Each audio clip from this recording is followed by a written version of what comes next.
Discipline isn't magic, but it leads to a magical life. And today I'm going to show you how you can hold on to that magic when it starts slipping through your fingers again. It's time to take back control of your life and be the best version of yourself. I know what happens if I get undisciplined. I'm out. I can't do it. I know you're tired of feeling stuck, tired of being average. If you're ready to make a real change, it starts right here, right now. Let's get serious about building the life you want. Today is the day when everything is going to change for the better. As long as you don't surrender, as long as you don't give up, as long as you don't quit, then you haven't failed. I know that learning more about how to become disciplined is something you're really curious about. And as you've seen my previous videos on this topic, I'm sure you've already picked up a few insights and tricks to help you move closer to a more disciplined life. However, there are still some strategies that you may not have heard about before, which I'll share with you in just a second. These are the strategies that really help make a difference. My friend, if you stick with this video until the end, I'm confident you'll experience several eye-opening moments. And it's those moments that hold the power to spark real, lasting change in your life. You know how miserable you are now? You're afraid of making the necessary changes, but you know how miserable you are now? Just imagine how miserable you could be in 10 years. I'll be honest, man, I'm no stranger to failure. Not too long ago, I wanted to get my life in order and came up with this rule that I was going to run 3 kilometers every morning. The first 4 days actually went pretty well. It felt great to be getting my life in order, but you can already guess what was going to happen. Yep. By the end of the week, I started to hear this voice in my head. It was telling me, you can't keep that up for long. And as much as I hated to admit it, this inner voice was right because I stopped running just a couple days after that. Brother, all my life, every attempt to discipline myself has gone this way. Every time I imposed a rule on myself, I stuck to it for a week or two. But then I fell off the wagon, and now that the cycle was repeating itself, I was at the end of my rope. I felt so angry. What the hell had I done wrong here? The days after I stopped running, I'd sometimes stand by my window and watch the regular runners passing by my neighborhood. They'd be out and about with smiles on their faces, looking so cool and purposeful, and I was so frustrated by that. What on earth were they doing right that I wasn't? Why were they able to run every morning and not me? Have you been in this kind of situation before? I'm curious what it was like for you, and if you found your own solution, let me know in the comments section.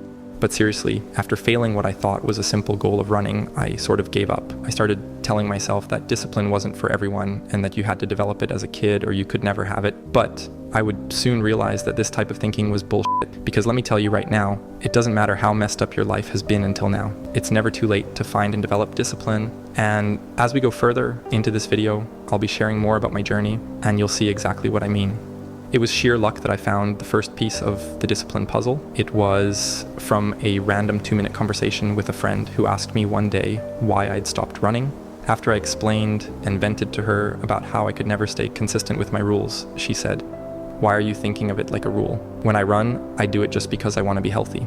And it's crazy because this was an instant aha moment for me. Something just clicked in my head that made me realize I was simply being way too obsessed with following rules. All this while, I had been thinking that discipline was about doing this and this and this to the letter with 0 exceptions. But it turns out this approach just made relapsing inevitable, and it's likely doing the same for you too.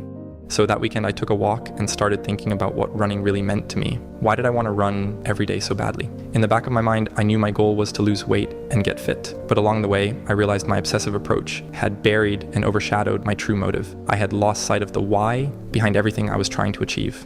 I needed to focus more on the why and less on the rules. This instantly gave me the power to get up every morning for my run. Yes, there were days when I had to skip it, like when I was late to work, but I never had that crushing experience of, I failed again, there's no point trying anymore.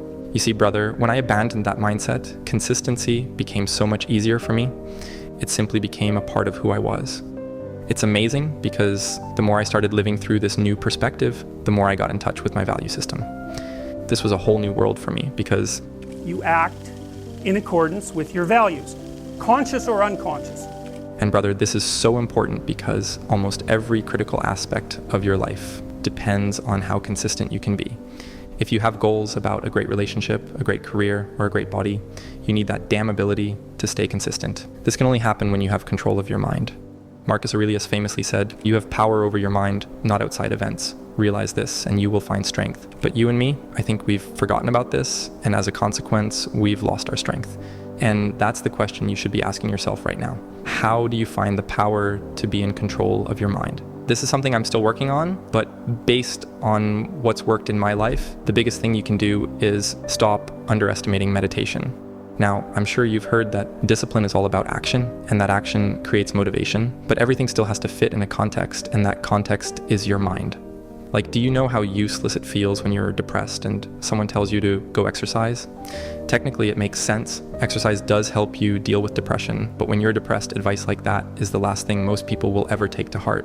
Brother, it's the same type of contradiction we face in our struggle with discipline and in finding the power in our minds. The trick is to start the process in advance so that you aren't trying to meditate only when your life is falling apart.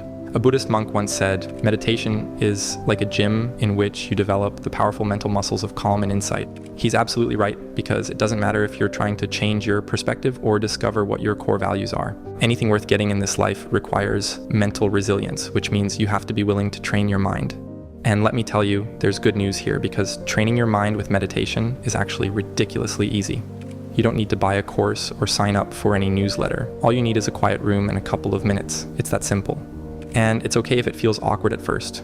When I first tried meditating, it was super weird. I closed my eyes and expected to feel waves of peace and enlightenment flow through me.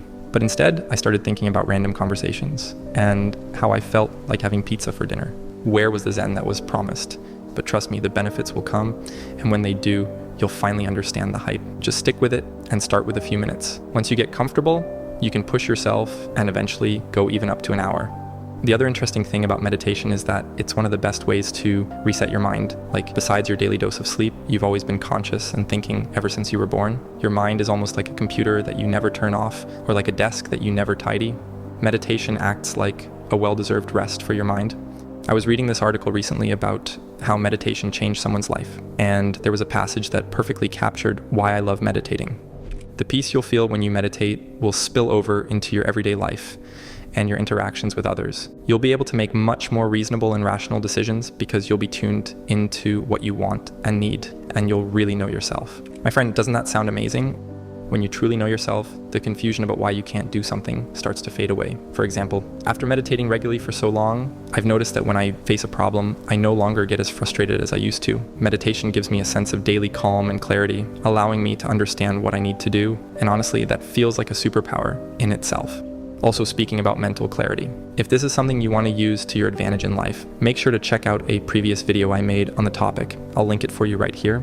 Meditation allowed me to have these honest, wordless conversations with my true self, but it also made me understand that my journey to being more disciplined wasn't over. Because through daily meditation and reflection, I realized that the next step in my journey was to strengthen core virtues in myself. You see, my friend, being disciplined can feel like a struggle because each time you set a goal to improve yourself, you are swimming upstream. It's this constant battle, and when you stop trying, you don't just stay where you are, you get pushed back down the river. There's no stopping to save your progress like a video game.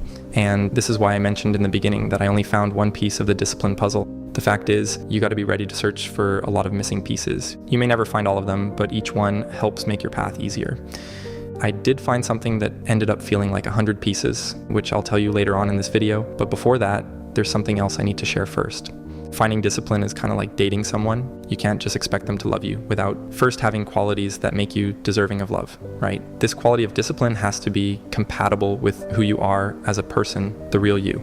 This is something many young people forget when they want to get into monk mode and live an ultra-disciplined life. They fall in love with the idea of being disciplined, but don't realize that this path is not about cool aesthetics. It's often a raw and messy experience where you need to disappear and transform yourself. Again, if you want to dive deeper into this topic and learn some serious shortcuts, make sure to check out the video I link for you down below. But you see, while reflecting on my struggle, I realized that there were so many qualities that I needed to work on to make discipline something as easy as brushing my teeth in the morning. You know, discipline makes today hard, but it makes tomorrow easy. Well, the path that I'm on is all about rebuilding myself in such a way that discipline is not some beast to tame, but my best friend. And this is why one of the biggest tips I can give you is to start seeking out situations where you can strengthen your virtues. I know it's in our human nature to seek comfort, but comfort doesn't build you up. So when you're in a situation where something is challenging you, think about how you can use it to improve yourself. When you do this, you take one more step toward being the person that discipline is happy to blossom in. Sometime back, I was working on an important project, and my coworker kept shooting down every idea I pitched. The old me would have been mad and started an argument, but now that I was actively looking for growth opportunities, I took a different approach. I could set aside my feelings and look at things objectively, which is super easy to do if you meditate daily, by the way. And to my surprise, I realized that, my ideas weren't really relevant to the problem we were working on. And you know something? This sort of pausing and reflecting in tough situations is an amazing exercise, and it did wonders for me. I think the reason is that discipline is all about your mentality, and every little thing that you can do to change and improve the way you think helps. And the more you start to think about this, the more you'll see so many opportunities that you can use to be a better person. Like your partner taking a while to get ready, or your food order being late. You can use them all to build core virtues like patience, empathy, assertiveness, and so much more. It's all about being a person of substance, and that's not something physical, it's mental. Look at the special forces in the military. A lot of people who try to join end up quitting during training. They can handle the physical requirements, but the mental stress is just too much for some. However, before they leave, they have a debriefing with the commander, and here's the interesting part. Now that they've had a good night's sleep, a full belly, and talking to the commander who's all polite and nice, they start getting second thoughts. Now, they suddenly don't want to quit anymore. But in the special forces, you don't get to try again when you voluntarily quit. The point here is that it's easy to be motivated when life is good, but it's those moments when life is dark that your commitment counts. It's those moments that you'll wish you had spent more time training your mind. For the special forces, lives are on the line, and it makes sense that quitters don't get a second chance, but there's nothing stopping you from trying as many times as you want. Now, I promised you earlier that I'd tell you about a way that gave me what felt like 100 pieces of the discipline puzzle. Let me put it this way. Why are you watching this? Why are you on YouTube watching videos about discipline and self-improvement? For most people, it's to find ideas and answers to questions that they can't fully answer themselves. But here's the thing. The bulk of insights you see on YouTube videos came from somewhere else, and that source is books. There's this massive wealth of knowledge and insights just waiting for you to find, and it's crazy that people sleep on this. I know what you're thinking. Is bro seriously asking me to read to help me with discipline? And yes, I am. I'll say it again. Start reading as soon as you can. I don't know if I could even be half the person I am today if it weren't for books like Mindset, Atomic Habits, and 12 Rules for Life. And brother, even the very act of reading is peak discipline. You're sitting down, focusing, and immersing yourself in one thing for a while. And that's already training your mind to move away from instant gratification and toward mental endurance. Kafka said, many a book is like a key to unknown chambers within the castle of one's own self. Let me tell you what he means by this. Staying disciplined is all about knowing yourself, and when you look at it this way, you can see that the maxim, know thyself, exists for a reason. It's the actual key to unlocking all the answers you've been searching for.